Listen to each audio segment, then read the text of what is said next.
Welcome back to Before I Call My Therapist. We're sitting here with Chris. Chris is going to tell us all about what he does. He runs for Congress. Check him out right here. Fort Bend County, Brazoria County, Democrat.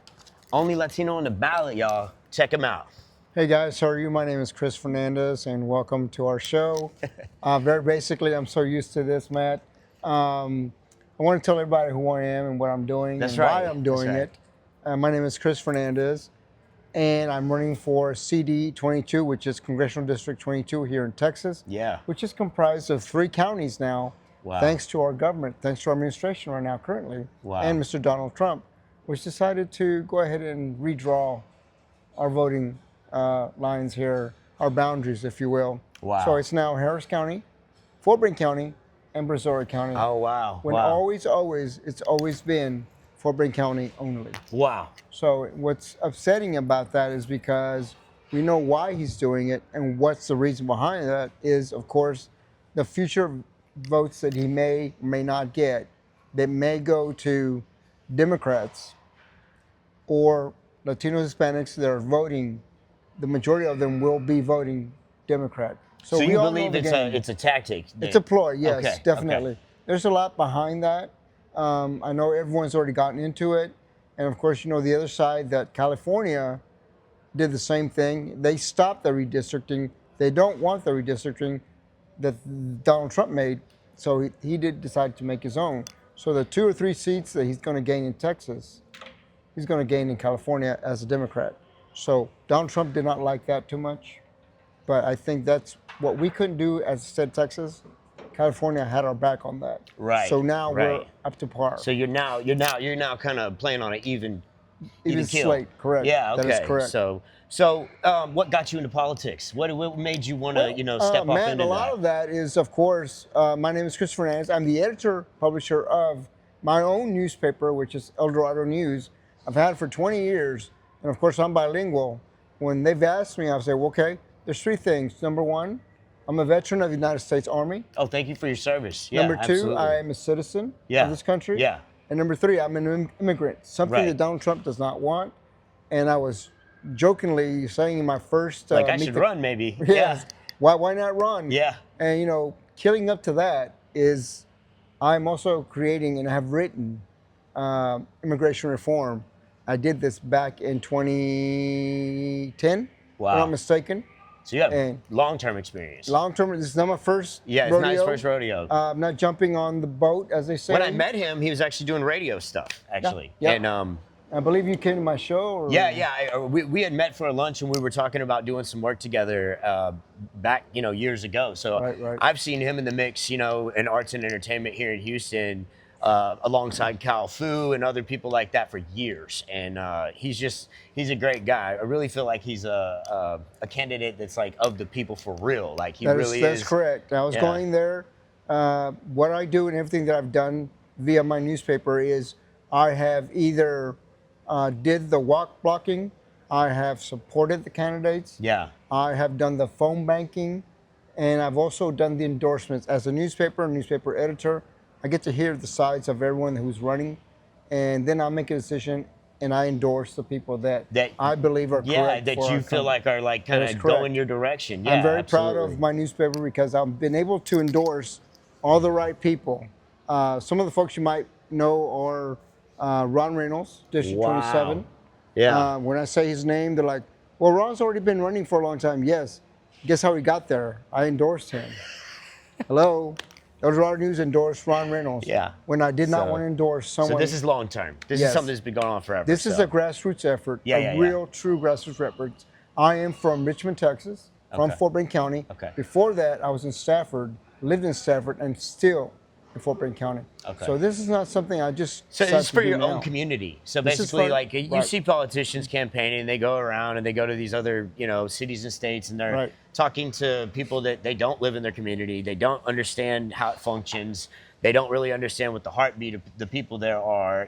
They can't really read the room. So and you're able to target this and say, okay, I want to help my own community. I have the bird's eye view of what the demographic is in my district. Right. Okay. Right. So our jobs, when someone asks me, I already have 2 politicians ask me, and I've had at least 2 or 3 regular citizens ask me, well, what's the job of District 22 representative that's in seat, that's there now? Yeah. Well, unlike the fella that's there now, we all know who he is.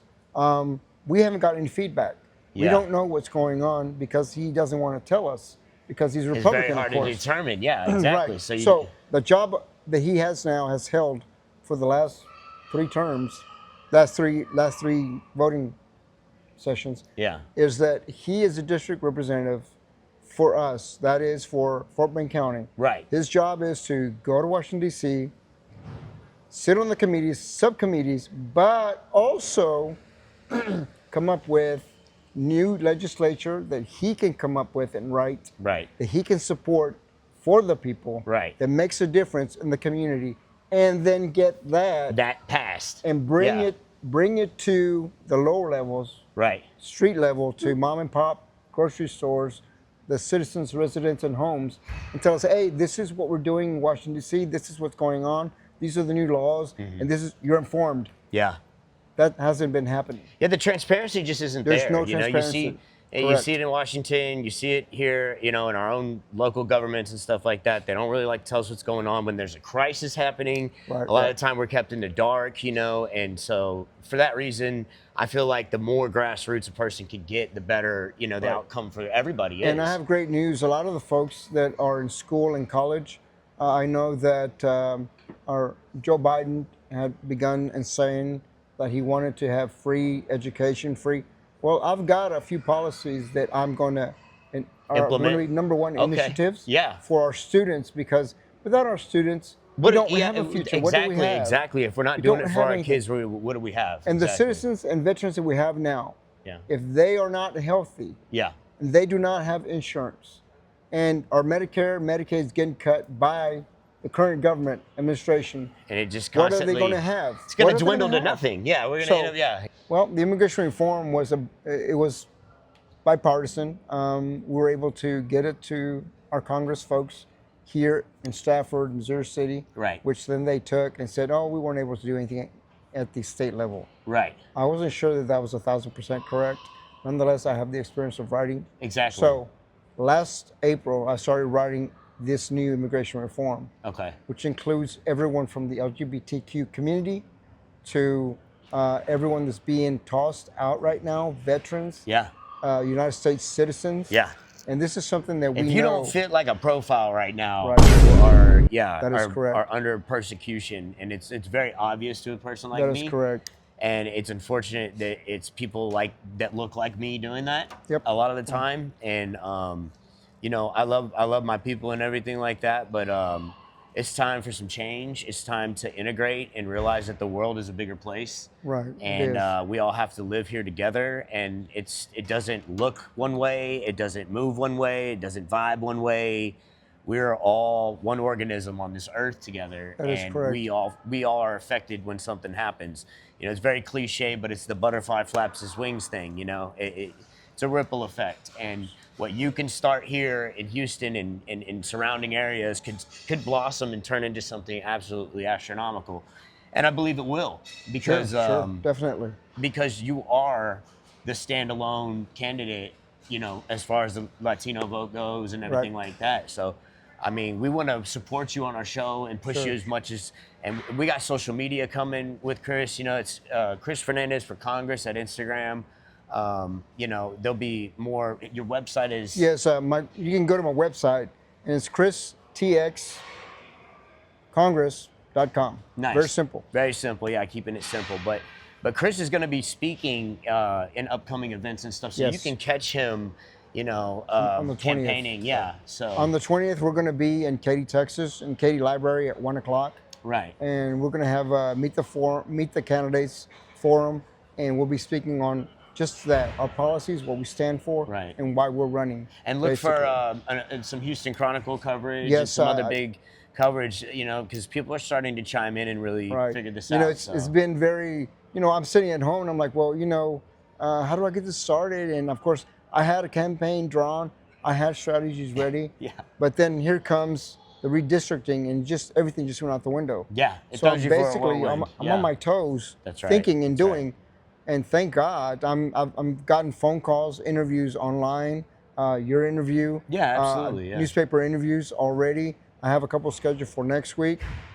Just can't wait to reach out to everyone. Those are all beautiful ways to connect with the people. That is correct. And that's where you're going to find people at. And you know what's so amazing? In all the phone calls, interviews that I've had so far, it's been, we heard, we were told, we were asked to contact you. Right, exactly. Yeah. And you said it. You were even brought to me. Yep. You know what I mean? Same thing. Right. Third you party, hit the nail on the head, which is, I am the only Latino Hispanic in District 22 that is running and that can actually speak 2 languages. Right. Inglés y Español. So if you're ready for Spanish, that's right. Please, that's right. Make sure you find me. Yeah, it matters. It really does matter. I mean, communication is everything. And if somebody doesn't speak your language, it's kind of obvious that you're not going to even hit that demographic, or they're not even going to, you know, chime in with you in that Matt, way. in one of my interviews, you know, they said, "What do you think about the immigrant situation?" I said, "Well, look, it's very simple. We all sit down and eat. We don't think about where the food comes from. Okay, sure, it comes from the grocery store. That's right. But who gets the produce to the grocery store? Who gets the meat to the grocery store?" I come from 20 years of construction, so I know. You know, I can tell you. I don't want you to say it. Don't want to incriminate you, but it's not people that look like me. So I told the newspaper lady, and I'm going to say the newspaper. It's very big here in Houston. I said, okay, very simple. I was an immigrant. Yeah. And I migrated from one state to another. Right. I've been there, picking the crop. Yeah. Picking the produce. Yep. Putting it in the truck. Mm-hmm. Then it gets washed. Then it gets distributed. Goes to a warehouse. Then it gets sent to your home and your house in your town. Then you go and you pick it, put it in your refrigerator. You cut it, and then you have it for Think snack. about looking like me and knowing that, and then watching a whole bunch of people talking like they're just clueless. Like it's just there. You open the refrigerator, it just metamorphed into the.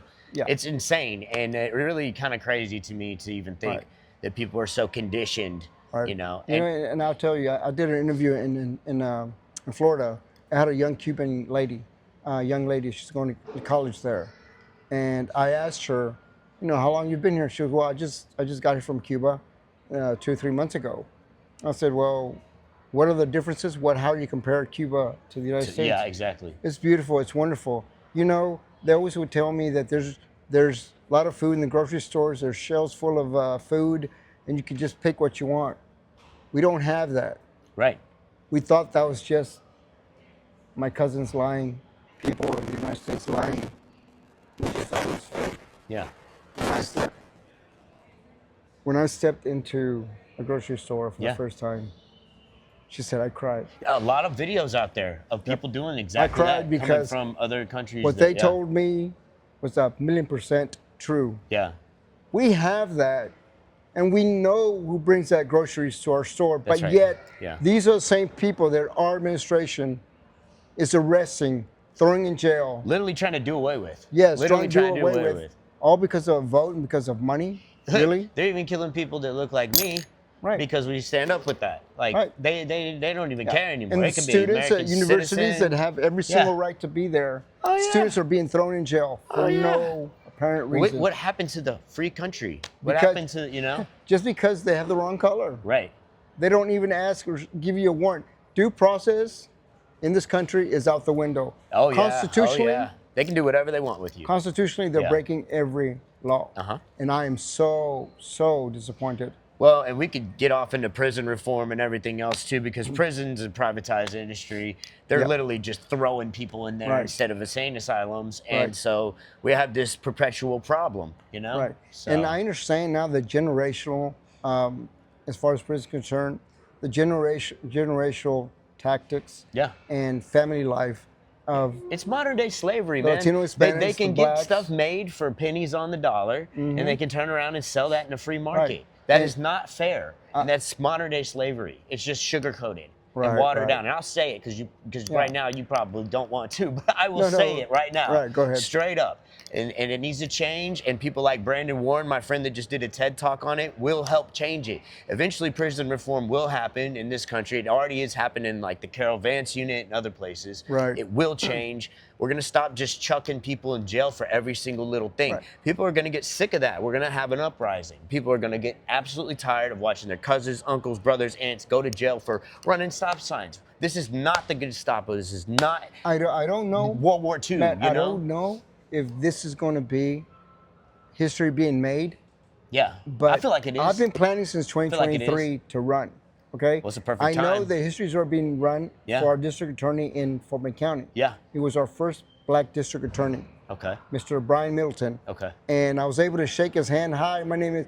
You don't have to tell me who you are. He said, I know who you are. There you go. So it's working already. Good. So if you know who I am, you recognize his face. Don't forget it. Not Don't to mention forget it. TV and radio. Yep. I've been there, done that. Well, we're going to see a lot more of you. Thank you so much for coming on Thank the you, show, man. man. Thank you so Appreciate much. it. It's been a real one. I appreciate it. Before Thank I call you. my therapist, Chris Fernández. Chris Fernández for Congress on Instagram. Hit him up. Thank you. Thanks, guys. That's how we do it, man. It's that easy, brother. Yep. That was it. Yep. This episode of Before I Call My Therapist was brought to you in part by Jabaroma, Stinky Pits, Jab It with Aroma, Faded Decade, The Underground Standard, We're Number One, and viewers like you. Thank you.